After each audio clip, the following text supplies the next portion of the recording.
Okay, so let's dive into something really interesting that's happening right now across the African tech scene.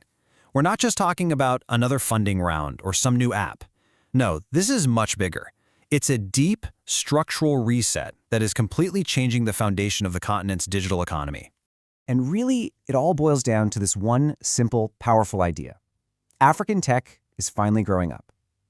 After years of this explosive, sometimes kind of chaotic growth, the whole ecosystem is stepping into a totally new phase. Think of it like moving from adolescence into adulthood. And with that comes a whole new way of thinking and a whole new set of challenges. So the first clear signal that something's different? Just follow the money. In the last year, startups raised a massive $3.24 billion. Now get this, that single number is more than the totals for the last 2 years combined. This isn't just the market bouncing back, it's a huge vote of confidence from investors who are seeing something new and way more substantial taking shape. So what does this new shape actually look like? Well, this gets us to the heart of the structural reset itself. We're moving beyond all the hype about just growing fast and looking at what's really being built underneath it all. This comparison right here really nails the change. The old way, let's call it, was often about flashy consumer apps. It was all about chasing rapid user growth and what we call vanity metrics. Those big download numbers that look great in a press release but don't actually mean the business is healthy. The new way?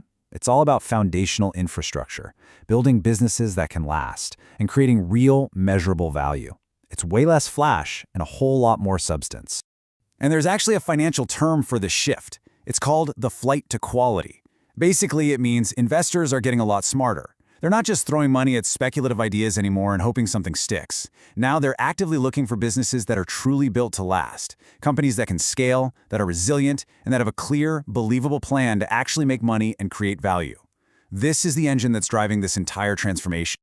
Okay, so now we get the why behind this whole shift. So where's the money actually going? Let's take a look at the specific sectors that are really benefiting from this new, more thoughtful approach.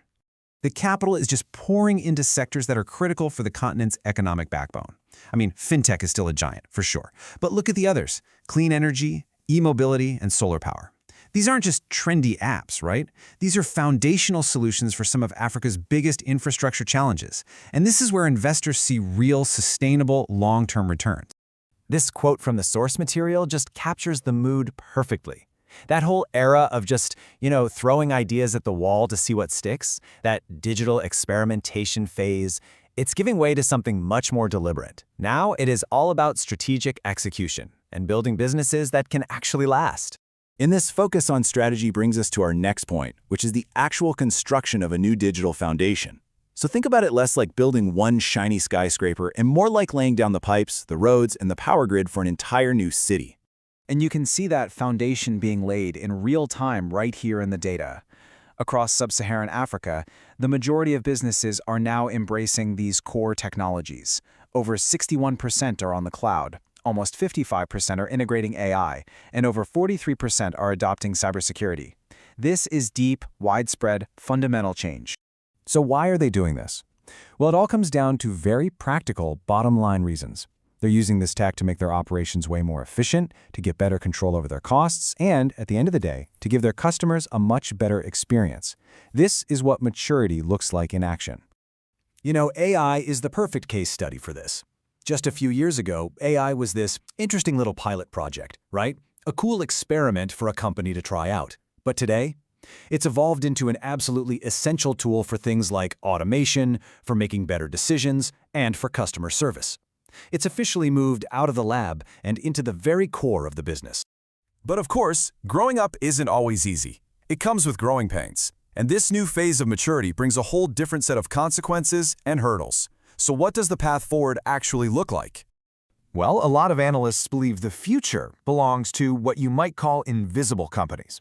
These are going to be the next hot social media app that everyone's talking about. Instead, they'll be the quiet giants in the background, building the essential digital plumbing for these huge traditional sectors like agriculture, healthcare, and logistics. This maturity also completely changes the definition of success. The dream of a massive public IPO? Yeah, that's still pretty rare. The dominant strategy now for a successful exit is mergers and acquisitions, or M&A.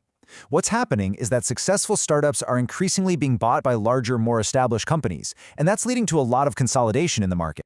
And you can see the geographic hubs where this is all happening. Recently, almost half of all the tech exits came from South Africa, with Nigeria and Egypt following behind. These are the ecosystems that are now mature enough for their own local giants to start buying up competitors and strengthening their position in the market. But the path forward is definitely not a straight line. There are still some pretty big hurdles in the way. Finding and holding on to top talent is a constant struggle. As the ecosystem becomes more valuable, it also becomes a bigger target for cyber threats. And, of course, trying to navigate the fragmented and often super complex regulatory rules across dozens of different countries, well, that remains a huge challenge. And all of this, it leads to one final, absolutely critical question, especially when we look at the most powerful technology on the horizon, artificial intelligence. Africa is truly at a crossroads. This quote puts the challenge bluntly. The risk is that without a major strategic push, the continent could just become a passive consumer of AI technologies developed somewhere else, instead of being an active creator and an owner of its own AI future. And the economic and cultural stakes on this one are just enormous. So what's the path forward? What needs to happen? Well, it's going to take a huge coordinated effort. It means major local investment in that foundational infrastructure, like data centers. It means securing access to the massive amounts of compute power that AI requires. And it means developing strong, smart governance frameworks to guide how it all develops. Which leaves us with this final thought. The African tech ecosystem has proven it can grow. It's proven it can mature. But the ultimate question still remains. As this structural reset continues, will Africa build its own digital future, or will it end up importing it from somewhere else? The answer to that is going to define the next chapter for the entire continent.